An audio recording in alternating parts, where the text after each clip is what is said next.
Hello class, my name is Matthew Street, and today I'm going to talk about ePortfolio learning.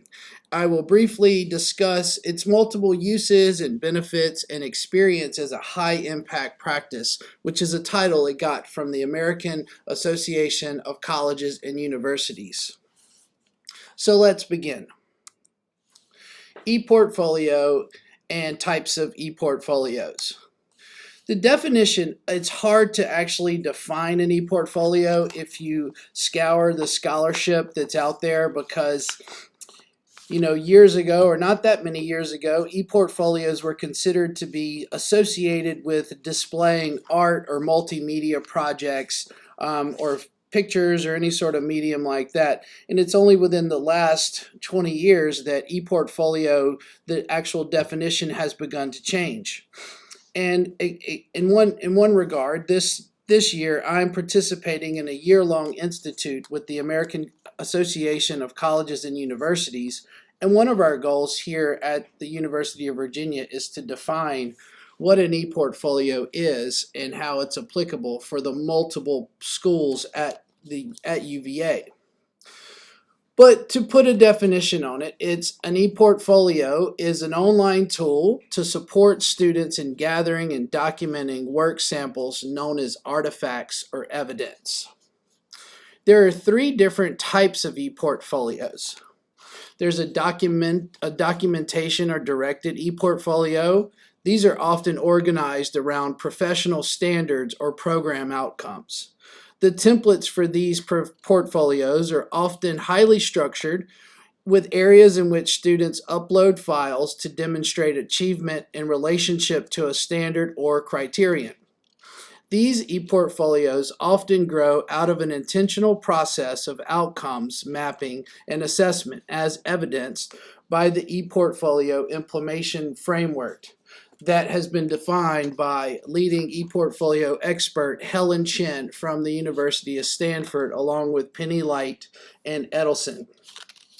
There's also an integrated learning portfolio or developmental portfolio.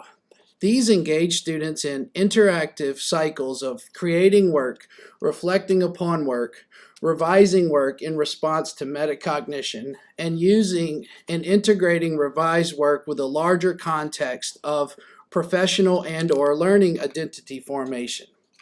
These portfolios often involve a process described as social pedagogy that usually includes peer feedback, discussion, and group work.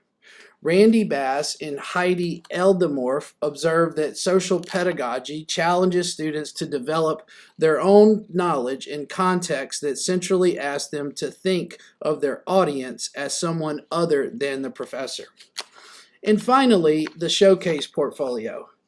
These portfolios are most often associated with the culmination of an educational experience, for example, with a capstone project or course. Career services and marketing units also express interest in these types of portfolios because they can help pending graduates prepare for interviews and promote program visibility to prospective students. When thinking about portfolio from a teacher perspective, one can consider a teaching-centered portfolio. In a teacher-centered portfolio, the practices involve the faculty member determining what is to be learned and how that learning is going to be measured. A learner-centered portfolio involves the faculty member determining what is to be learned, but encourages student agency by engaging students more fully in the process of determining answers or solutions, as well as affording some leeway as to how evidence of that work might be presented.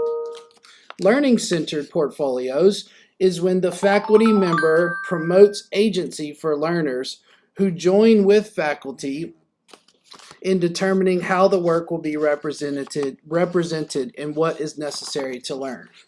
It's important to note for the realm of scholarship and the ePortfolios to be taken seriously and not just part of a passing fad. In 2011, the Association for Authentic Evidence-Based and Experiential Learning was created, known as ABLE, and from that, Rose, the International Journal of ePortfolio, which is a peer-reviewed journal that you can search for on the journal databases.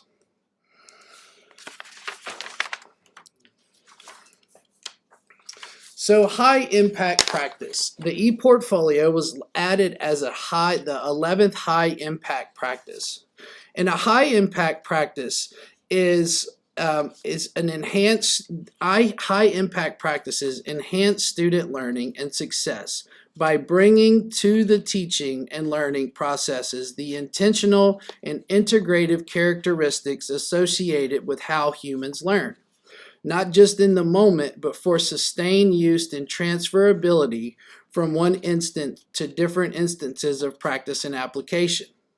Some of the notable high-impact practices that I'm sure you've heard of are capstone courses and projects, diversity and global learning, internships, and first-year seminars and experiences. Those have been very popular in the recent years here at the University of Virginia.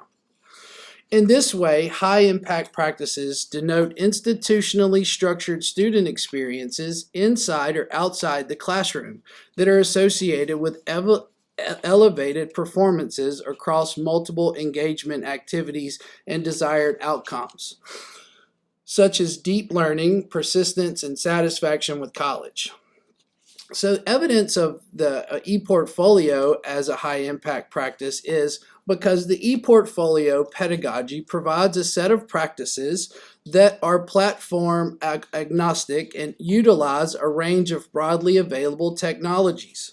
They are constructed within a framework for organizing learning, not as a prescription for a single project, and they are designed to be owned and developed by the student learner with guidance from faculty and other educational professionals.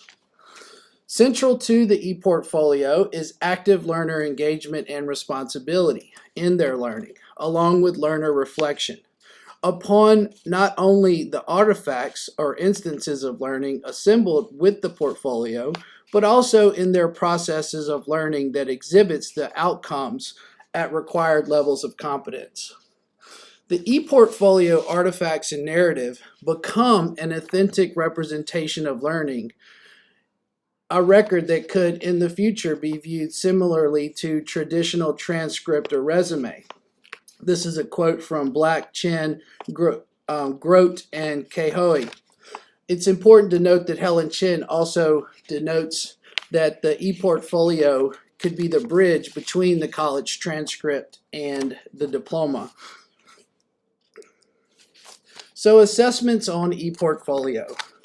Authentic versus standardized assessment. The goal of authentic assessment is to measure individual performance or achievement in situations or tasks that closely match challenges and standards of real life. Additionally, first, the portfolio assessment is a subset of authentic assessment. The evidence in portfolios is drawn from authentic performances rather than produced through activities in which students participate solely for the purpose of generating assessment data. Moreover, ePortfolio assessment is a kind of learning through assessment. The process of composing and presenting an ePortfolio to an audience is in itself a powerful learning experience, likely to bolster the development of the very abilities it can help measure. I can personally attest to this by teaching with a portfolio for years. And finally, the ePortfolio makes learning visible. The ePortfolio makes learning visible. When portfolios are used as the basic for assessment, progress on real-world tasks like writing, solving problems, and developing projects, users can enable the tracking of growth over time and help individuals learn to assess their own progress of their learning against standards or course objectives. Leading by example, upon my research looking into this particular project, I came upon the C2L design principles, which is framed around inquiry, integration, and reflection. inquiry is framing the assessment as an inquiry into student learning, and it highlights its scholarly nature, making it more rewarding and engaging. Incorporating reflection helps transform assessment into individual and collective learning opportunities. Integration in an assessment context, integration involves closing the loop, applying the recommendations from emerging from reflective assessment to the active process of practice and the curriculum and the institutional structure. The e-portfolios can also help students collect and organize work in a more meaningful way, an authentic assessment of both general education and program level competencies. Grounding assessment in authentic artifacts of student work as assigned by faculty can bridge the gap between assessment and the classroom. In programs that incorporate ePortfolio at the institutional level, it's common to see that portfolios are also being used to successfully measure learning in relationship to general educational outcomes that are not only the province of a particular discipline, such as critical thinking or quantitative reasoning.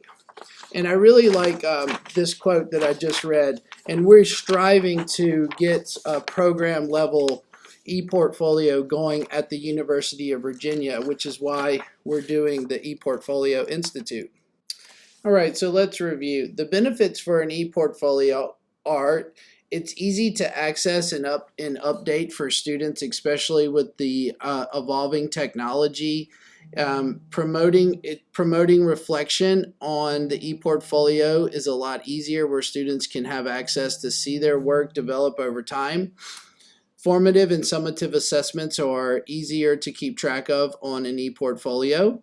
We can track student learning, and when students are able to see their learning unfold in real time, it could foster lifelong learning. Again, the reflection ePortfolio as itself promotes reflection because the learning is visible. ePortfolio and assessment, ePortfolio facilitates assessment where it's summative, formative, or low stakes or high stakes activities. And then the ongoing assessment provides teachers opportunities to formatively assess students' knowledge during the semester or year. Potential issues and shortcomings: if you approach the portfolio as an add-on with a lack of purpose or structure, or if the portfolio lacks differentiation, this may cause a lack of student interest or buy-in. When you're going to institute an ePortfolio, it's essential to consider how, when, and why students will create, submit, and have their portfolios evaluated. And also, if you're creating a portfolio, it's good to have standardized rubrics and guidelines so students will know how they'll be assessed, and also many avenues for students to get support. Thank you for your time, and I hope you've enjoyed listening to this presentation on ePortfolios.